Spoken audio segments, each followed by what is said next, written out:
আর আর বলছি যে আমি আমার ইষ্টকে কিভাবে জানতে পারবো? এখন আমি মানে সঠিক নির্ধারিত না যে আমার ইষ্ট কি।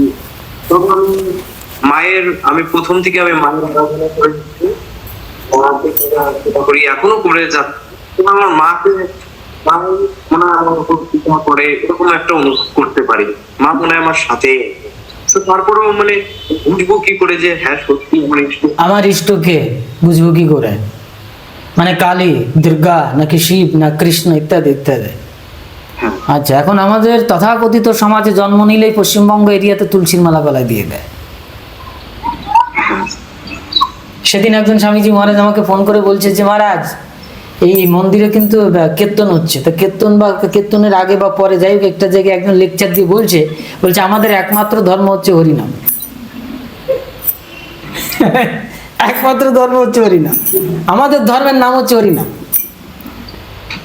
এবার সে আমাকে বলছে, আসলে কথাটি সে না জেনেই বলছে, কথাটি আবার ঠিকই বলছে। কারণ প্রত্যেকটি যুগের এক একটি ধর্ম আছে, তো ঠিক আছে, সত্য, ত্রেতা, দ্বাপর, কলি, এই যুগ ধর্ম বলা হয়। তা কলি যুগের যুগ ধর্ম কি? একদম মহর্ষি বেদব্যাস, মহর্ষি বেদব্যাস অর্থাৎ ব্যাসদেব, ভগবান ব্যাসদেব বলছেন এই কলিযুগের ধর্ম কি, কলিযুগের মানুষের ত্রাণ হবে কি করে, পরিত্রাণ হবে কি করে। ঠিক আছে, জনমেজয় রাজা জিজ্ঞেস করছেন, এটা দেবী ভাগবতম উল্লেখ করা আছে। তো বললেন যে এই কলিযুগে একমাত্র পাপী তাপীরা উদ্ধার হতে পারবে খুব সহজেই একটি জিনিসের মাধ্যম দিয়ে, কৃষ্ণ নাম বা কালী নাম যারা করবে।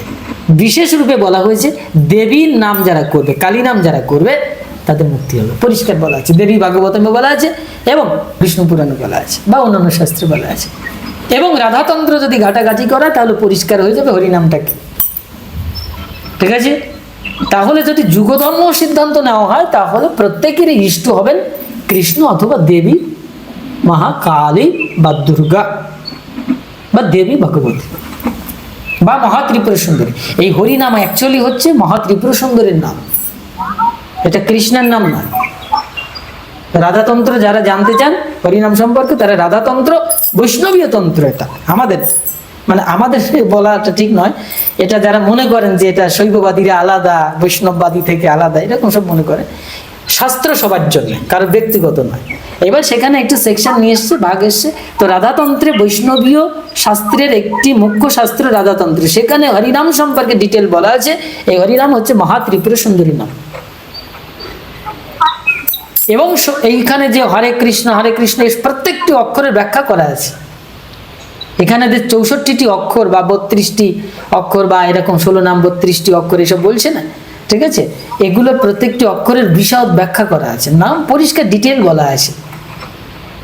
এই হরিনামের মালা পেয়েছিলেন ভগবান শ্রীকৃষ্ণ মহাত্রিপুরা সুন্দরীর কাছ থেকে। এটা একটি মালা, এ হচ্ছে মহাসৃষ্টি, মহাজাগতিক সংসারের সৃষ্টির অনাদি তত্ত্বের যে বীজ, সেই অনাদি তত্ত্বের বীজাত্মক যে শক্তি, সেই শক্তিটাই হচ্ছে এই হরিনাম মালা। এটাই মহামন্ত্র। এটা পরবর্তীকালে চৈতন্য মহাপ্রভু গৌড় দেশে এসে স্বমহিমায় শাস্ত্রের মর্মার্থ জেনে, নিগুড় রহস্য তত্ত্বকথা জেনে এটা প্রচার সম্প্রচার করেছে। তাই বলা হচ্ছে ইয়া কৃষ্ণ শৈব দুর্গা স্যাৎ, ইয়া দুর্গা কৃষ্ণ এব স্বাহা। অর্থাৎ যিনি কৃষ্ণ তিনি দুর্গা, আবার যিনি দুর্গা তিনি কৃষ্ণ। এটা জীব গোস্বামীর টিকাতে আছে। বৃহৎ গৌতমীয় তন্ত্র থেকে এটা নিয়েছে ষড় গোস্বামীর, জীব গোস্বামী, তিনি এই কথা স্বীকার করেছেন। বোঝা গেল? তার মানে কলিযুগের নাম হচ্ছে বা ধর্ম হচ্ছে ওই ব্যক্তি যিনি না জেনে বলেছেন, উনি বলেছেন অহংকার থেকে, সম্প্রদায় বাঁচানোর জন্য।